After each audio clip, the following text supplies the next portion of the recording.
이어서 하겠습니다. 조르주루는 그 스승이었던 모로가 죽고 나서 심리적으로 또 예술적으로 하나의 그 전환기를 맞이를 하게 되는데, 그 과정에서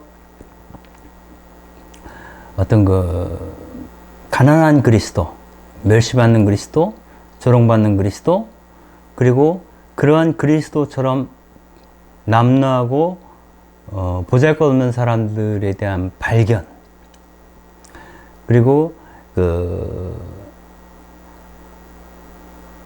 카톨릭 신앙에 대한 회귀, 회심, 뭐 이런 것들이 서로 이렇게 중첩되면서 새로운 화가로서의 새로운 어떤 지평들을 열기 시작합니다. 그 모로가 죽고 나서 그는 1903년에 구스타프 모로의 아뜰리에를 일종의 미술관으로 바꾸게 되는데, 구스타프 모로 국립미술관의 관장으로 일을 하면서 그림을 그리기 시작을 하게 됩니다.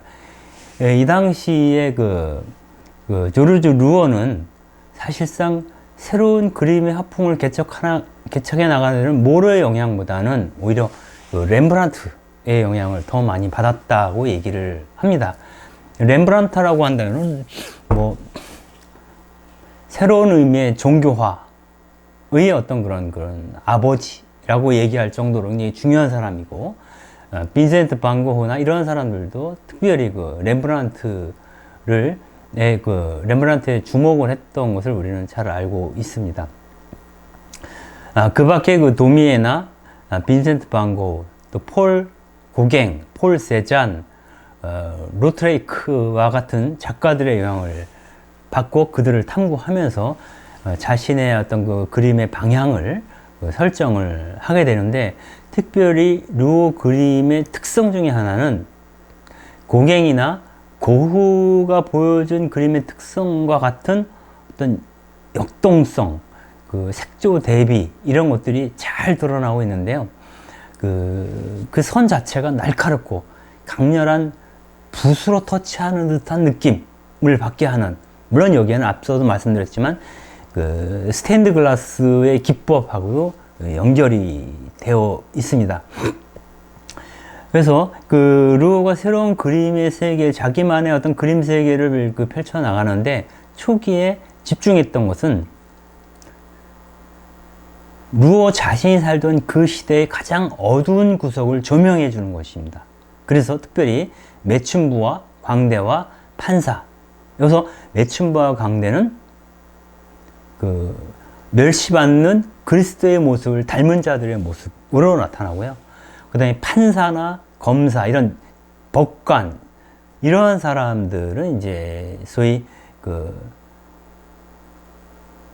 그리스도를 경멸하는, 그리스도를 조롱하는, 그 가난 자체를 멸시하는 사람의 하나의 대명사로서 이런 어떤 법조계 인사들이 등장을 합니다. 이러한 사람들의 그림을 통해서 당대의 사회상을 보여주고 싶어 했던 사람이 루오였고요. 특히 그림을 그릴 때 이 매춘부나 광대나 판사들을 아주 귀괴하고 우스꽝스러운 모습, 그러한 형상으로 묘사를 하고, 그래서 그림이 너무 난폭하고 충격적이다라는 평가를 받게 됩니다.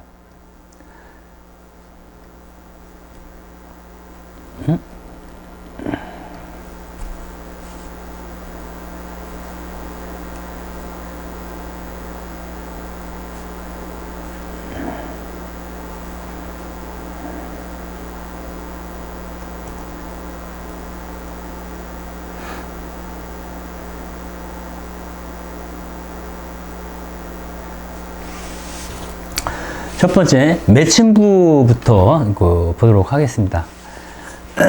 표제를 그렇게 얘기했어요. 그들에게 황홀한 입맞춤은 없다. 이거는 이제 매춘부들의 모습을 어떤 귀부인의 형상으로 묘사하지 않았다라고 하는 것이라고 볼 수도 있겠는데, 먼저 그가 본 어떤 매춘부의 어떤 현실을 우리는 봐야 될 것 같습니다. 이 루오는 베르사유 콜베르 거리에 있는 사창가에서 몸 파는 여인들을 보게 되는데, 그들의 꺼림칙하고 참혹한 그런 현실을 반영하는 그림을 그리게 됩니다.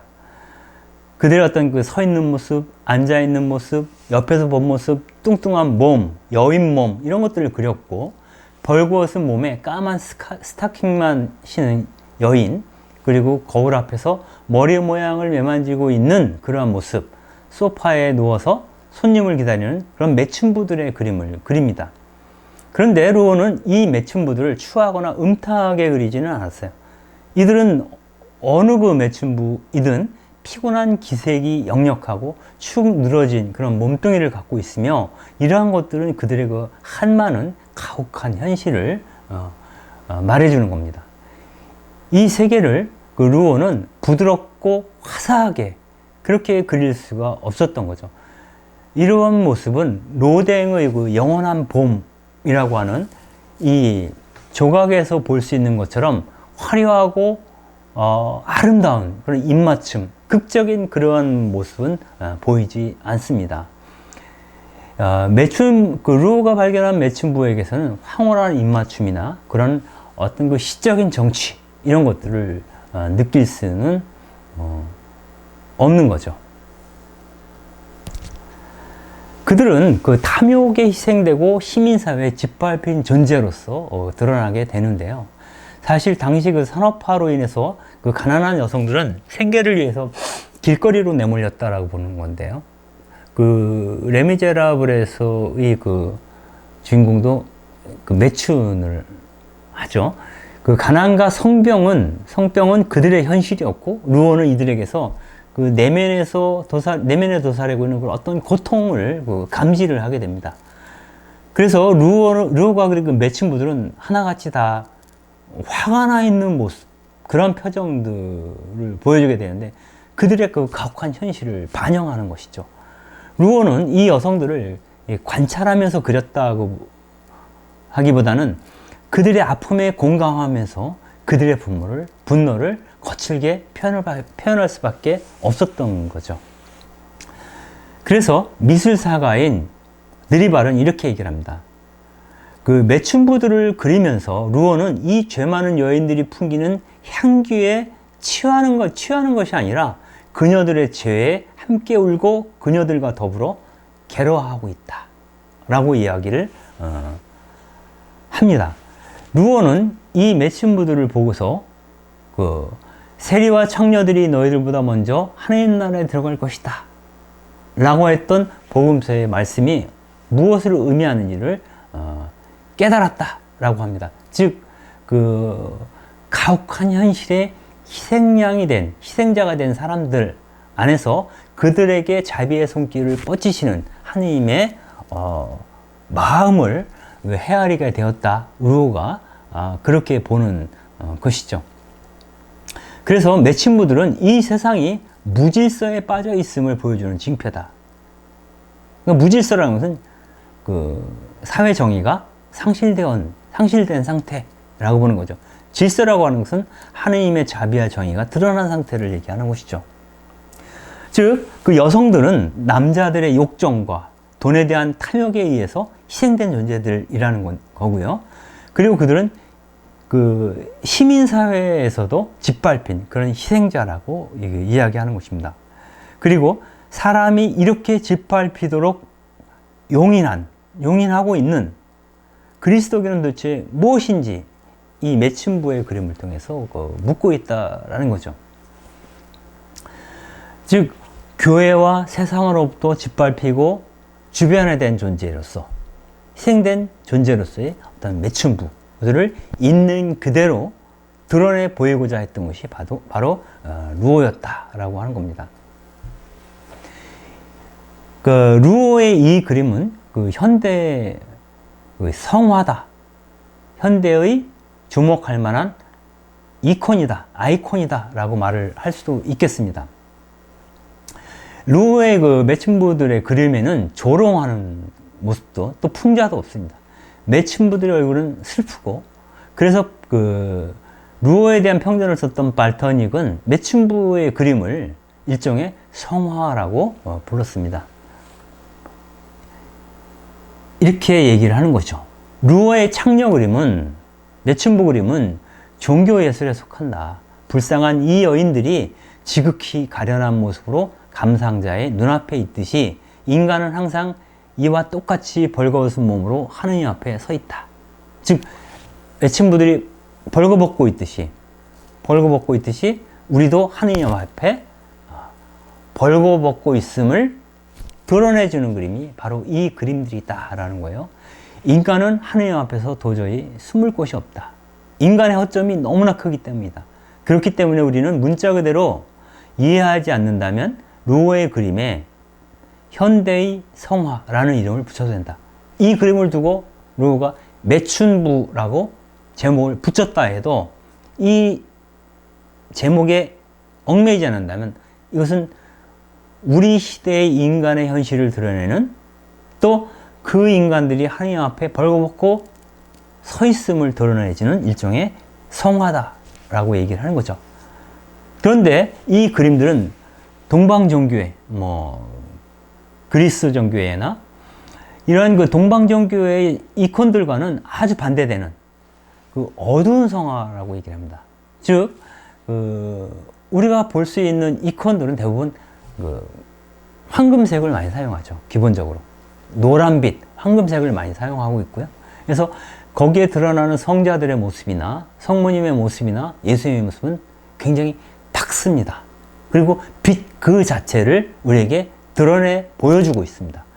그러나 그 루어가 그린 이 매춘부는 어둠 그 자체죠. 인간의 현실을 적나라하게 보여주는 그 반대 성화라고 볼 수 있는 것이죠. 이것은 죄 많은 세상 한가운데 하느님께서 가까이 계시다는 것을 우리에게 아직도 말하고 있다라고 발터닉은 이야기합니다. 이 어둠 안에도 하느님의 빛이 현존하고 계시다라는 것을 루어는 우리에게 보여주고 있다라는 겁니다. 두 번째, 광대에 대한 그림인데, 이 광대는 루어에게는 굉장히 특별합니다. 이건 뭐냐면 이들의 삶은 비극적인데 희극, 코미디, 남을 웃기는 일을 해야만은 역설적인 존재가 바로 광대라는 거죠. 즉 루어는 서커스를 하고 있는 광대들의 짙은 화장 뒤에 감추어진 아픔과 그 슬픔을 보고 있다는 거예요. 철저하게 소외되고 가난한 광배들은 자기 현실과 상관없이 무대 위에 올라서 어떻게든 관객들을 웃겨야지만 먹고 살 수 있었습니다. 이런 그 이들의 비극적인 처지가 삭막한 세상에서 살아남기 위해서 몸부림치는 그런 현대인을 닮아 있다라고 루어는 얘기를 합니다.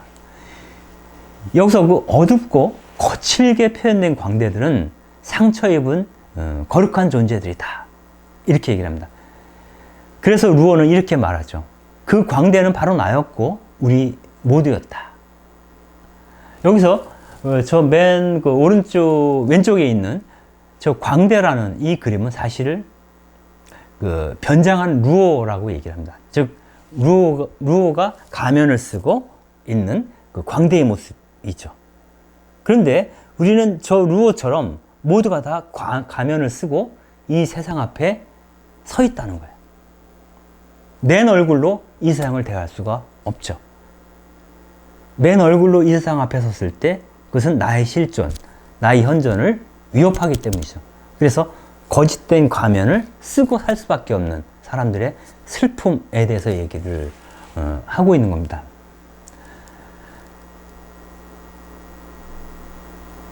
이 광대들은 바로 어느 곳에도 뿌리내리지 못하는 하느님 때문에 어리석은 사람들을 떠올리게 한다라고 루어는 얘기를 하고 있는데요. 이 광대들, 즉 서커스단의 성격은 뭐 여기저기 떠돌아다니잖아요. 어디에 뭐 어떤 그 거처를 마련해 두고 사는 사람들이 아닙니다. 이것처럼 하느님 때문에 어리석게 자기의 거처를 갖지 않고 떠도는 그러한 사람들을 떠올리게 한다는 점에서 이 광대는 또한 그리스도인들의 표상이 되기도 한다는 거예요. 근데 가장 중요한 것은 이 가면 뒤에 숨어 있는 슬픈 얼굴들, 그 슬픈 얼굴들이 바로 멸시받는 그리스도, 조롱받는 그리스도의 모습과 같이 연결되어서 우리에게 연상되어진다. 즉 이들의 얼굴을 통해서 우리는 그리스도의 얼굴을 봐야 한다라고 이제 고어는 이야기하고 싶은 것 같습니다. 근데 이 광대들의 세계를 더 깊이 들어가 보면 이들 안에서는 서로가 서로를 사랑하죠. 이 가련한 사람들이 서로가 서로를 사랑하지 않는다면 사실은 생존이 불가능합니다. 그 어려운 서열 속에서 가면을 쓰고 살아야 하는 이 광대들끼리 서로가 서로를 아껴줘야만이 이들이 어떤 공동체적 생존이 가능한 것이죠. 근데 이 광대랑 관련해서 우리가 생각할 때 그 헬리나 웬을 떠올릴 수도 있을 것 같아요. 그 헬리나 웬이 새벽 데이브레이크라는 라르시 공동체 말년에 10년 동안 들어가서 살았죠. 그때 라르시에 있으면서 가끔 서커스 구경을 다녔던 모양이에요. 그래서 서커스라는 광대들하고 친분을 맺게 됩니다. 나웬이. 근데 이들이 특히 이제 공중고개를 하는 공연을 보고 나서 굉장히 충격을 받고 그것을 글로 쓰게 되는데 이런 얘기를 하죠. 헬리나인이. 공중고개를 할 때 그 위에서 뛰어내리는 사람이 있고 이 뛰어내리는 사람이 손을 잡아주어야 하는 사람이 있습니다. 그런데 뛰어내리는 사람이 자기의 손을 아래서 잡아줘야 될 사람들을 충분히 그 사람을 믿지 못하고 뛰어내리면서 아래에 있는 사람의 손을 자기가 잡으려고 발버둥을 치게 되면 서로 어긋나서 둘 다 떨어져 죽을 위험에 처하게 된다는 거예요. 그래서 떨어지는 사람은 아랫사람이 나를 잘 잡아주겠지라고 충분히 신뢰하고 그에게 몸을 맡기고 떨어져야만이 아랫사람이 섬세하게 내려오는 사람의 손을 잡아서 공중고개를 성공시킬 수 있다는 거예요. 그래서 헬레나에는 신앙도 그러한 것이다. 우리는 미래의 불확실성, 내 삶의 불확실성 속에 그대로 온전하게 하나님의 자비를 믿고 몸을 맡겨야 한다는 거예요. 내가 무엇을 하겠다라고 주장하는 순간 당혹스러워하는 것은 하나님이시라고 하는 거죠. 그래서 그분께 온전하게 맡기고 자신을 투신할 수 아는 사람, 그 사람이 곧 그리스도인이다 라고 하는 것이죠. 사실 광대는 매일매일을 그 불확실한 미래에 자기 몸을 던지면서 사는 사람들이라고 볼 수도 있겠습니다. 그런데 이러한 사람들과는 반대점에 있는 사람들이 있죠. 즉 재판관이나 검사나 변호사. 르오는 이 사람들을 거짓된 정의의 대변자다 이렇게까지 표현을 합니다. 이것은 요즘 법조계와 관련해서 우리 사회에도 시사하는 바가 많을 거라고 생각이 듭니다. 그들은 법을 집행하지만 사실 본인들은 법망 밖에서 활동하죠. 이 모순에 대해서 이야기를 합니다. 그래서 우리가 흔히 법치주의라고 얘기하는데 이 법치주의는 재판관이나 검사나 변호사가 아닌 그 밖의 사람들, 가난한 백성들에게 요청되는 거야. 법치주의. 우리는 법대로 할 뿐이야 라고 이제 이 사람들이 얘기를 하면서 그들을 법으로 다스리죠. 그러나 정작 그 법을 자신들에게는 적용하지 않으려는 법 외의 존재라고 스스로 생각하는 그렇게 처신하는 사람들이 이들이 아닌가라는 점에서 루어가 비판을 하고 있습니다. 루어는 1908년에 재판관들이라는 제목으로 연작 그림들을 그리게 됩니다. 그런데 이 법복을 입고 검하는 자세로 앉아서 부리부리한 눈으로 세상을 바라보는 재판관들은 마치 이빨로 정의를 깨부수기라도 할 것처럼 보인다라고 루어는 얘기를 합니다.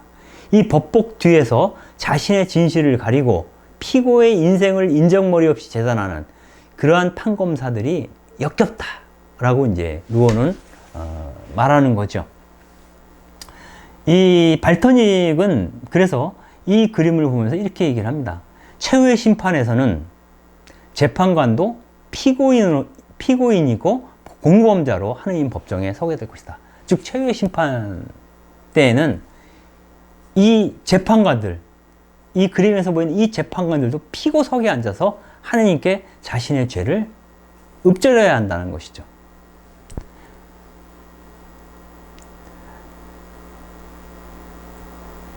코엘 4장 1절에 이런 얘기가 나옵니다. 나는 또 태양 아래에서 자행되는 모든 억압을 보았다. 보라, 억압받는 이들의 눈물을. 그러나 그들에게는 위로해 줄 사람이 없구나. 그 억압자들의 손에서 폭력이 쏟아져 내린다. 그러나 그들에게 위로해 줄 사람이 없구나. 앞서 말한 매춘부나 광대처럼 살고 있는 그 피압박 계층들, 가난한 사람들, 소외되고 그늘진 곳에 살아야만 하는, 그걸 강요받는 그러한 사람들은 위로받을 것이 없다는 거예요. 왜? 이 법관들이 이들을 인간 이하로 보죠. 그리고 자기들이 세운 법을 통해서 거만하게 재판을 하죠. 그들에게는 인정머리가 없고 이들을 위로할 마음이 없습니다. 다만 그들은 외칠 뿐이죠. 법대로 하겠다. 그 법대로 아래서 많은 이들이 고통받는 거죠. 법은 강자의 편에 있다라고 루오는 생각을 하고 있는 겁니다.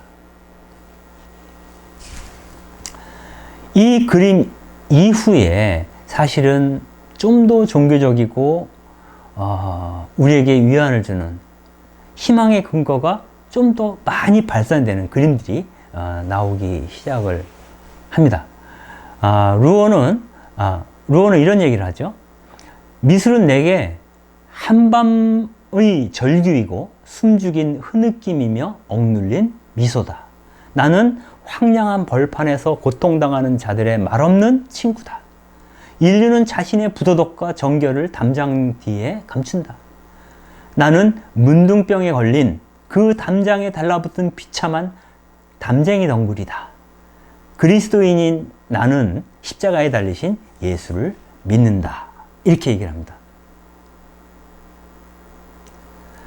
그 수없는 그 나병과 상처와 이런 것으로 비참하게 살고 있는, 그러면서도 담장을 기어 올라야 하는 그런 담쟁이 동물과 같은 신세에 있는 그러한 사람들이 내지르는 한밤중의 절규이고 숨죽인 흐느낌이며 억눌린 미소가 바로 미술이다 라고 얘기하는 루어는 다만 예수님을 믿는데 십자가에 달리신 예수만을 믿는다.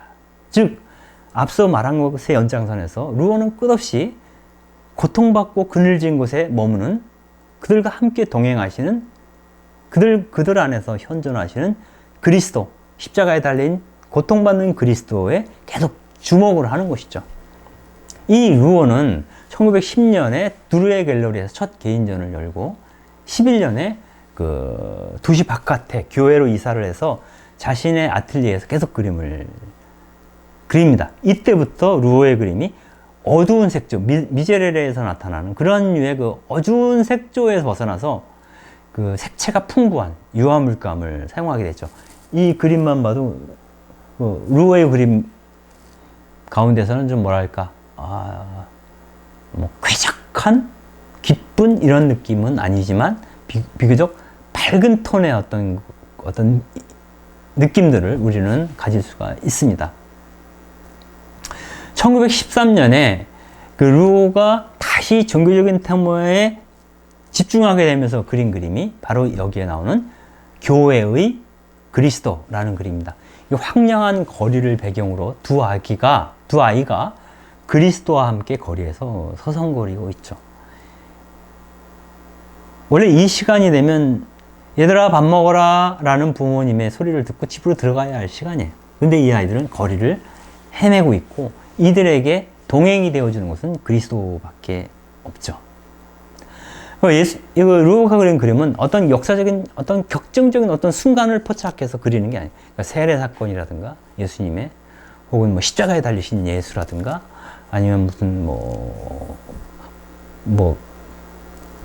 폭풍 속에서 난파할 뻔한 배를 보고 그 풍랑을 가라앉히시는 예수라든가 이런 좀 어떤 그 스펙타클한 그런 장면에 예수님이 등장하는 게 아니라 쓸쓸한 거리 뒷골목에 예수님이 어떤 그 외로운 이들과 그런 아이들과 함께 그냥 그들처럼 서 있는, 그들처럼 함께 서 있는 것만으로도 그들에게 위안이 되는 그러한 모습으로 이제 그리스도가 그려지고 있습니다. 그 미제렐의 그림에 대해서는 아까 설명을 드리긴 했지만 이것은 그 후반기 작품에도 불구하고 어떤 그 루오의 사상을 가장 집약적으로 보여주고 있다라고 얘기를 했죠.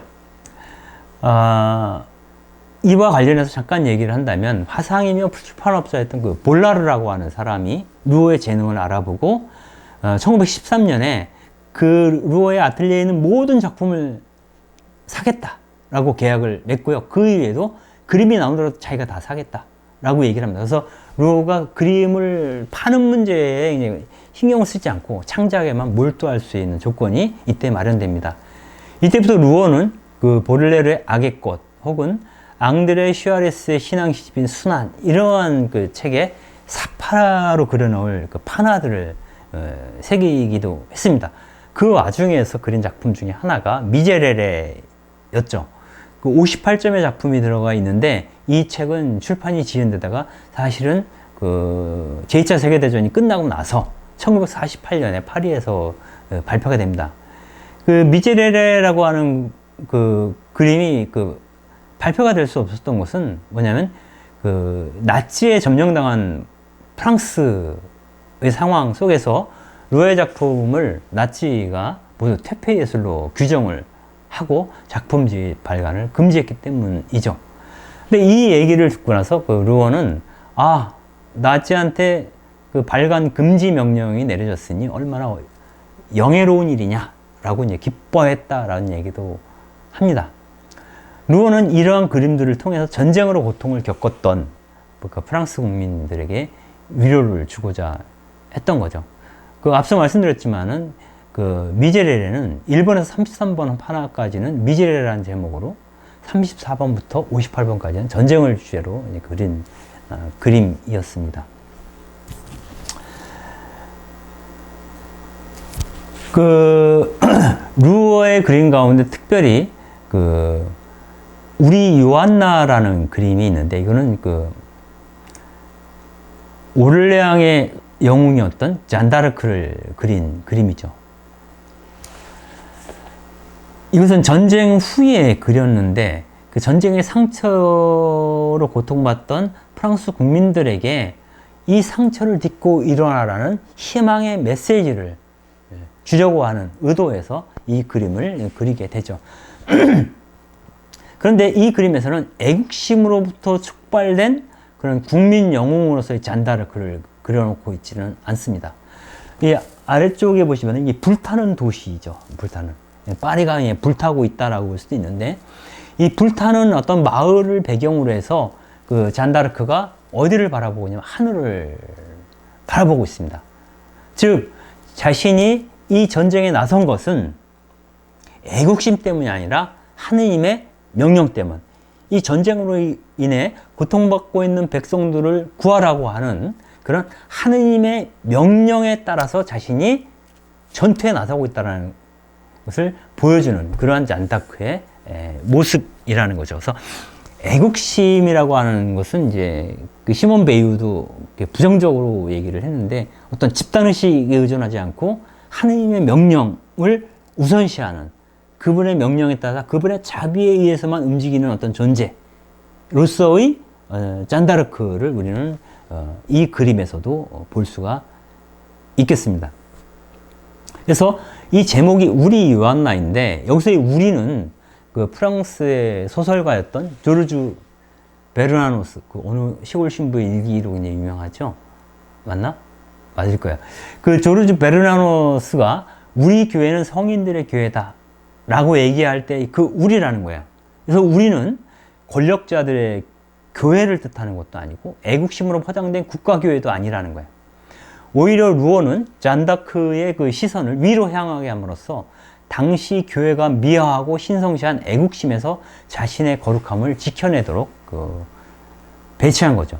당시 교회만큼 그 정치적인 집단이 없었다고 루어는 생각을 했던 겁니다. 실제로 그 요한나, 즉 그 잔다르크는 그 백년 전쟁을 끝내는 과정에서 막바지에 영국군한테 잡히죠. 잡히는데 이때 그 법정에서 그 선고를 받고 화형을 당하게 되는데 그런 얘기를 하죠. 본인 스스로가 잔다크는 자기 자신은 어떤 성직자의 요청이나 도움을 받고 이 전쟁에 나서지 않았다. 다만 내면에서 울려 나오는 하느님의 목소리, 그 명령에 따라서 움직였을 뿐이다 라고 얘기를 하고요. 실제로 잔다크가 붙잡혀서 죽임을 당할 때 그 심판을 맡았던 사람들은 성직자들입니다. 즉 종교재판에서 마녀로 규정돼서 화형에 처해지게 돼요. 즉 제도적 의미의 교회와 상관없이 하나님의 음성에 따라 움직이는 영웅, 그 사람이 바로 잔다르크라는 거고요. 이 프랑스의 영웅 잔다르크가 전쟁으로 인해 상처받은 그런 영혼들, 그런 사람들, 프랑스 국민들을 위로해 주었다라는 것을 이 그림을 통해서 우리는 읽을 수가 있겠습니다. 그러나 루오가 여러 가지 그림을 그렸지만 그 중에서도 가장 많이 그린 그림은 어쩔 수 없이 그리스도의 얼굴이라고 볼 수가 있겠습니다. 그러니까 그리스도의 얼굴이라고 하는 것은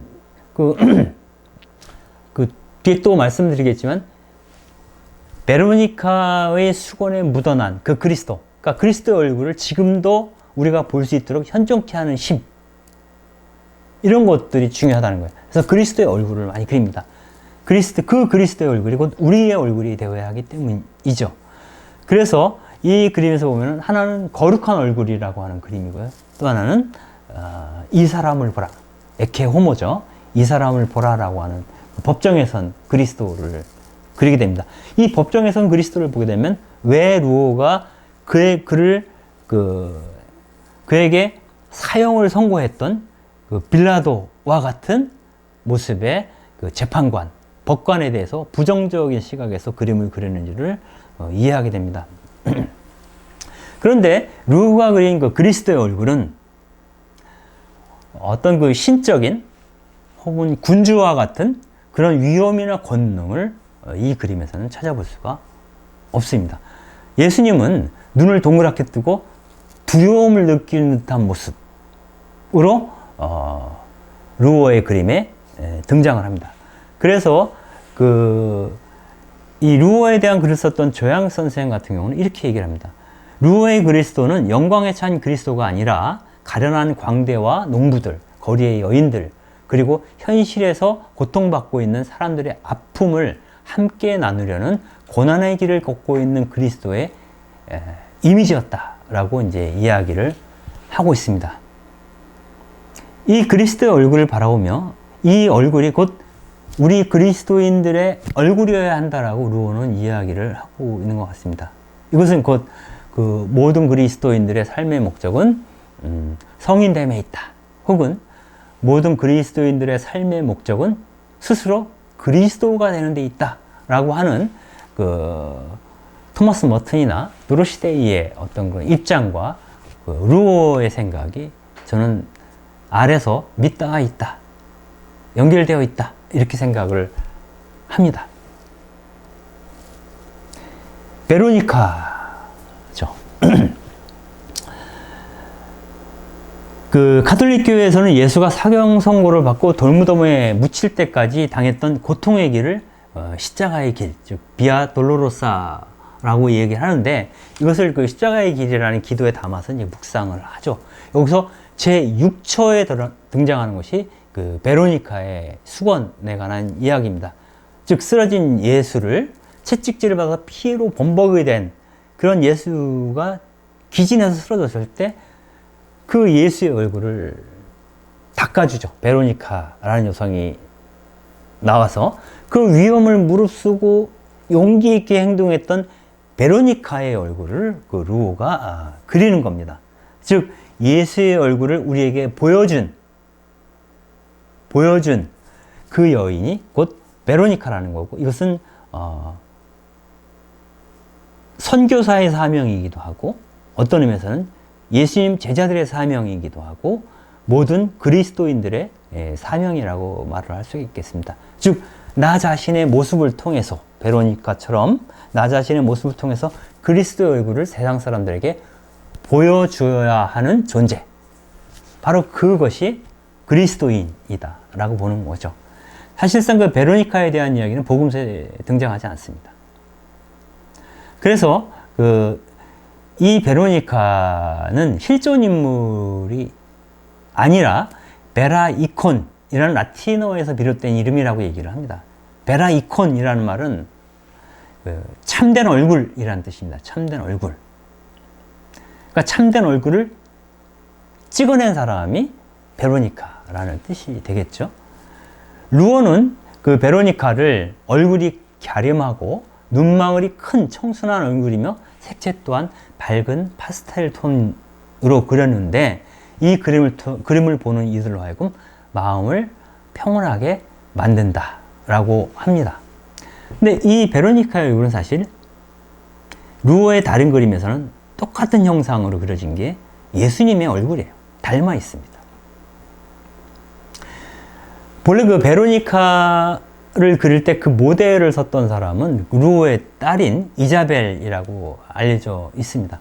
이자벨은 이 그림을 스스로 보관하고 있다가 1964년에 그 프랑스 정부에 기증을 했죠.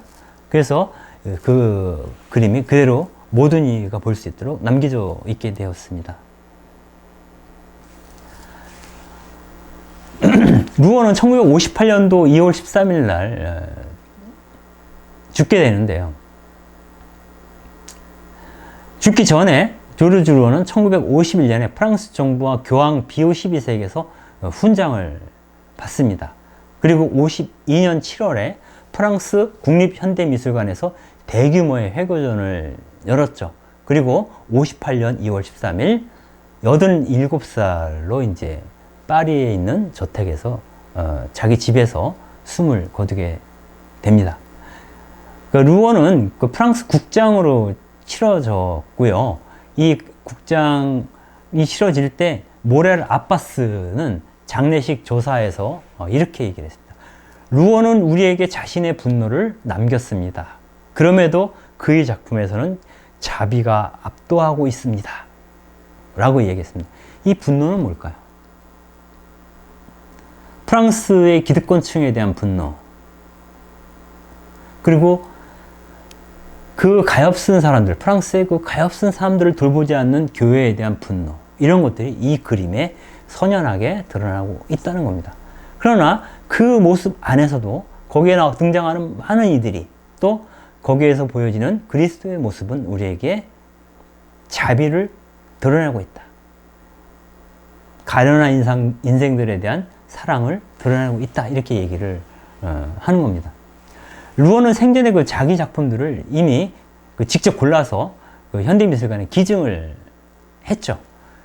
근데 정작 죽고 나서 그 아내인 마르트루와 그 다른 네 자녀가 그 나머지 그 루오의 모든 작품들에 대한 그 지적 재산권을 포기를 하죠.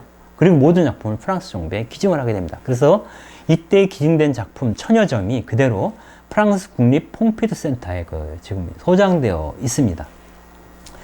조르주 루오는 종교 화가처럼 진지한 신앙심 안에서 살다가 죽었다고 볼 수가 있고요.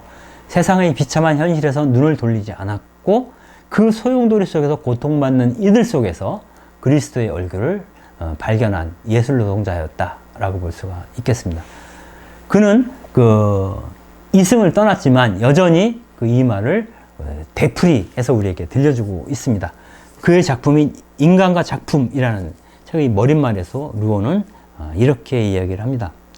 예수를 칭찬하는 게 아니라면 나에 대해서 이렇다 저렇다 말하지 말아달라. 나를 혁명이나 반항의 횃불처럼 그렇게 중요하게 보지 말아달라. 내가 한 일은 지극히 하찮기 때문이다. 그것은 밤의 절규, 낙오자의 오열, 목맨 웃음이다. 세상에서는 날마다 나보다 가치 있는 가난하고 소외된 사람들이 일 때문에 수없이 죽어가고 있다. 이렇게 얘기를 합니다. 그러니까 자신을 화가로서 너무 축켜 세우는 거에 대해서 이 루어는 불편했던 것 같아요. 오히려 화가인 나나 내가 그린 그림보다 여러분들이 주목해야 될 것은 아직도 여전히 슬퍼하고 있는, 절규하고 있는 그러한 가난하고 소외된 사람들, 그러한 사람들, 그렇게 죽어가는 사람들에게 여러분들이 계속 관심을 가져주는 것이 나에 대해서 관심을 갖고 나에 대해서 뭐라고 얘기하는 것보다 더 귀하고 소중한 것이고 그리스도인의 모습에 적절한 그러한 태도다라는 것을 루어는 이야기를 하고 있다라고 볼 수가 있겠습니다. 루어는 사실 노동자 출신의 화가로서 평생을 남노하고 멸시받고 조롱당하고 있는 그 백성들을 위해서 자신의 능력을 완전히 던졌던, 바쳤던, 봉헌했던 그러한 진정한 의미의 그 종교화가라고 이야기를 할 수 있을 것 같습니다. 이 마지막 그림에서 루어처럼 우리도 그리스도를 바라보되 영광된 그리스도가 아니라 가난한 그리스도를 또 십자가에 매달려 있는 그리스도를 바라봐야 될 것이다 라는 생각을 잠깐 루어를 생각하면서 합니다. 그 그리스도의 십자가 옆에는 늘 동지들이 있죠. 동무들이 있죠. 그와 함께 슬퍼하는 자들이 있죠. 그 사람들은 십자가에 못 박힌 그리스도 때문에 슬퍼하면서 동시에 그리스도처럼 여전히 십자가에 못 박히고 있는 가난하고 슬픈 얼굴들과 함께 해야 된다고 하는 요청을 받고 있는 그런 사람들이다 라는 것을 우리는 이 시간에 한번 생각해 보면서 이 시간을 마칠 수 있으면 좋겠다 하는 생각이 듭니다. 이 시간을 함께 해주신 여러분들께 감사드리면서 다음번에 그 켈텍 콜비츠, 독일 화가였던 켈텍 콜비츠의 판화에 대해서 서로 이야기를 나누도록 하겠습니다. 감사합니다.